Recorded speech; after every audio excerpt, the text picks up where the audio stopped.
What is the vision behind the African Leadership Retreat, and how many African leaders have a buy-in to the concept?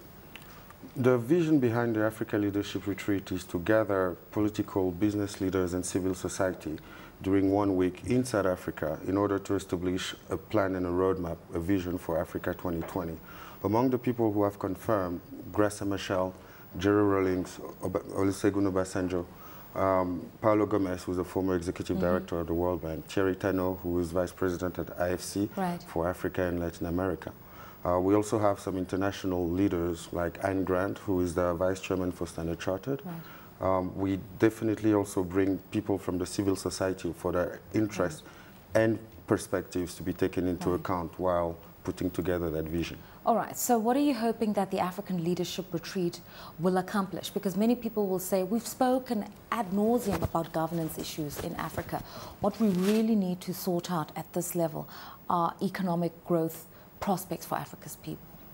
Yes, actually what we're trying to do is to look at history. If we try to catch up with Europe or America on the same principle and development model, it may take 150 years. So the real angle in the discussions, which are basically going to be brainstorming leading to recommendations, is to ask ourselves, how do we leapfrog?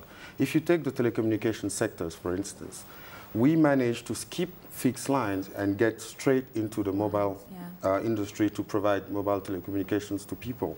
What we believe is that through technology and different approach, we can definitely find a way, if we focus our efforts, to leapfrog. Alternatively, when you look at different sectors like mobile banking, this is also something that where Africa is a champion and that can help providing more access to finance to people. Okay, access to finance is a key issue. We know that although Africa didn't go into negative growth at the height of the recession, it is slowed growth. And although we're seeing many governments launching government bonds for infrastructure, the uptake is still fairly weak. And that's because of the perceptions of what the rates of return will be in Africa, what the political risks will be in investing in Africa. How do we overcome that? What are the leaders meant to do to overcome that? There are some key challenges in the infrastructure sector that are related first to the pace of the reforms. For an investor to invest, and when it's an international investor, he needs to arbitrate between Asia, Latin America, and Africa. If the investment climate is not appropriate to deliver the right return on investment, then the choice may be for another region of the globe. Also, when you analyze the key challenges in the infrastructure sector, there is one simple one, which is also a matter of perception between a government who has certain expectations and the private sector and international investors who may have other expectations. The different ways to address those issues is a closer consultation and also a greater action with lawmakers in order to also explain and propose countries who have really delivered as champions, as example to be followed. We don't support enough or communicate enough on key reformers. You see, Rwanda, for instance, was one of the top reformers in the Doing Business produced by the World Bank. And those kind of examples need to be communicated more and helped addressed through the population and the media. I want to prey on your IFC experience here, because we've been speaking recently about BRIC countries and what it is that Brazil, Russia and India have done well. And one of the things that they've done well is to create a collaboration between industry and government. And what we've got there are national champions. For instance, Petrobras, Vale, Gazprom, CNNOC, partly state-owned companies operating through sovereign wealth funds funded by the government to invest in strategic areas that will generate foreign reserves for their economies. We don't have sufficient collaboration between government and industry in Africa.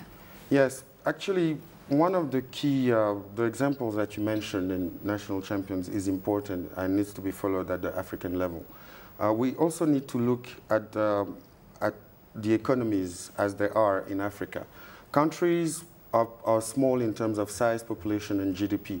So instead of having national champions, we may want to be looking at regional champions who, for instance, would be working closely with governments and international organization representing, for instance, SADC, in order to address the key investment issues in those regions.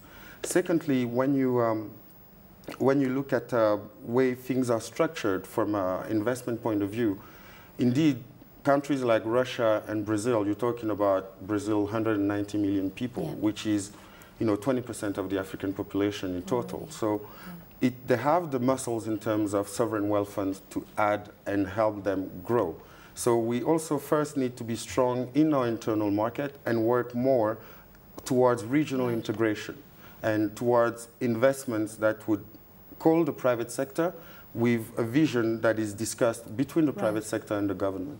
How different is the African Leadership Retreat from a program such as NEPAD, for instance? First of all, the African Leadership Retreat is an initiative by young Africans from across Africa who have analyzed the situation and decided to mobilize leaders around African issues to come up with solutions. So it's a civil society initiative, first of all. Secondly, what we're trying to achieve is to set up a vision for 2020 by inviting different parties who are key on this continent or who have a voice on this continent, being the civil society, to brainstorm together and propose a vision that will be then summarized in a report and then brought to public consultation with an action plan to be followed and lobbied. Okay, let's bring into the conversation Sasha Narishkin. I think it's a noble idea, but do you think it's completely fresh? Or what is it that Africa needs to do now? Because some people will say, enough talking, Africa, get on with it now. Yeah, I think where you've probably seen a subtle shift over the last decade or so is Africans realizing that they're makers of their own destiny, ultimately. And I think what you're probably seeing is a realization that as much as kind of the old big brother, in Europe or even in the US, they've got structural problems of their own in those developed economies. And we should start to look at the BRIC-like countries in order to be able to galvanize the next step for Africa, and that's through to, and because Africa is starting off such a low base, there's so many exciting opportunities across this continent. The biggest problem that faces us is that we're 53 different states, and I think over 5,000 different languages on the continent. But if we all start talking from the same page, I'm sure success is inevitable.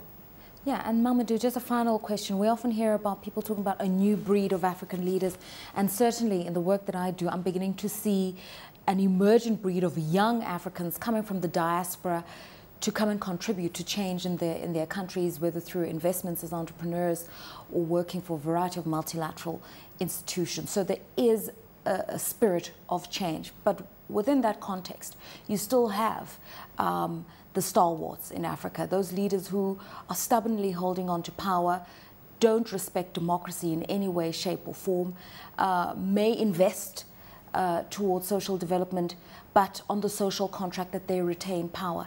And this is what you have in Africa, this two diametrically opposed values and visions. Yes, the reality, if you look at the last 10 years compared to the 90s, the last 10 years has seen the emergence of private sector leaders, business leaders. Historically, over the last 40 years of the continent, leadership was political leadership. What has changed, and we've reached this curve where the private sector and the civil society, through access to the media and all the other issues, like other tools like internet, manage to express themselves and also to influence into a certain direction. If we look at the generation of our parents or our grandparents for certain, they would go into studying administration or law so that they could have position into the administration, public administration. Now their children have studied business schools, they've studied engineering schools, so that they can be more actors within the private sector to act and influence the environment. And I think this is the key change today between the diaspora coming back and the Africans here who also have more exposure through internet, through channels like CNBC, to see exactly what are the good things that are happening out there and what is the way to achieve those good things.